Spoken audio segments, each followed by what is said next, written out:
আল্লাহ যখন যা করে বান্দার ভালোর জন্য করে। হয়তো প্রথমের দিকে আমরা সেটা বুঝতে পারি না, কিন্তু সময়ের পরিক্রমায় যখন বাস্তবতা নিয়ে সামনে আসে, দিন শেষে আমরা বলতে বাধ্য হই আসলেই ওই দিন ওই ঘটনাটা হওয়াতে ভালোই হয়েছে। আল্লাহ কখনো বান্দার ক্ষতি চাই না। আল্লাহ যদি ক্ষতি চাইতেন সকালের নামাজ না পড়ার কারণে কান্না করে দিতে পারতেন, যদি আল্লাহ ক্ষতি চাইতেন দুপুরে নামাজ না পড়ার কারণে ল্যাংড়া করে দিতে পারতেন। আল্লাহ সেটা চান না। আল্লাহ চাই বান্দার সব সময় ভালো। আর মা তো দেখেন জন্ম দেওয়ার কারণে সন্তানের তো অপরাধ করার পরও মা সন্তানের প্রতি কতই ভালোবাসা, কতই মায়া, বাবার কাছ থেকে সন্তানের পিঠকে বাঁচাই ফেলছে, এরকম হাজারো মা আছে ওই মায়ের জন্য। কিন্তু আল্লাহ পাক রব্বুল আলামিন বান্দার উপর কতটুকু ভালোবাসে দিয়েছেন সেটা আমরা বান্দারা বুঝতে পারি নাই বলে শয়তানের ফাঁদে বারবার পা দিয়ে আটকাই যাচ্ছি। মনে রাখবেন, মনের মধ্যে কথাটা বসাই ফেলবেন, আল্লাহ যখন যা করে বান্দার ভালোর জন্যই করে। একদিন না একদিন সেই ভালোটা আপনার বিবেকে এবং মনে প্রমাণ হয়ে সামনে চলে আসবে। আমি বুঝাতে চাচ্ছি আমাদের সাথে সবচেয়ে কানেকশন কার বেশি ভালো থাকতে হবে? বান্দা হিসেবে আল্লাহর, উম্মত হিসেবে নবী রাহমাতুল লিল আলামিনের। এখানের ভিতর যে কেউ চাইলে জীবন সাজাই ফেলতে পারবে। আমি বলছি যে কেউ, anybody, you can do it, not impossible. Because impossible শব্দটাকে যদি একদম ভালো করে গভীরভাবে দেখেন, সেখানের ভিতর আপনি আশ্চর্যভাবে একটা জিনিস দেখবেন।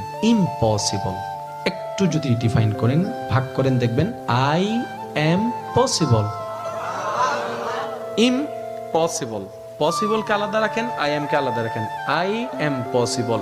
ইম্পসিবল শব্দটাই আপনাকে জানান দিচ্ছে আমি অসম্ভব নয়, যদি রবের রহমত থাকে আমি তোমার জন্য সম্ভব। বিদেশে যাওয়ার আগে আপনার এলাকায় দেখেন টিকিট চলে আসছে, ভিসা চলে আসছে, টিকিটের টাকা নেই। অনেক ছিল, কেমনে কেমনে টাকার ব্যবস্থা হয়েছে, সে বিদেশ চলে গিয়েছে। এখানে অনেক ব্যবসায়ী আছে, ব্যবসা শুরু করার সময় সেই পরিমাণ টাকা ছিল না, কেমনে কেমনে ব্যবসা শুরু হয়েছে। এটা কেমনে কেমনে, রব বলে এটা কেমনে কেমনে নয়, একটু আমার দিকে তাকা, এমনে এমনে এমনে এমনে এমনে এমনে। তাহলে আপনার কাছে যদি আপনার রব থাকে, আপনার টেনশন কি? আপনার দুই নাম্বারই করার তো কোনো দরকার। এই রমজানকে সামনে রেখে অনেকে দ্রব্যমূল্যের দাম বাড়ানোর জন্য কত চালাকি করছে, গুদামজাত করছে। আমি তাদের উদ্দেশ্যে শ্রদ্ধার সাথে একটা কথা বলবো, ভাইয়া জীবনে হয়তো অনেক করেছেন, আপনি এই কারণেই করছেন 2টা টাকা 5টা টাকা লাভ বেশি হবে। তো এই সেক্টরে না হয় আপনার 10,000 টাকা 10 কোটি টাকা লাভ হলো, অন্য সেক্টরে যদি 20,000 কোটি টাকা খরচ হয়ে যায় তখন কি করবে?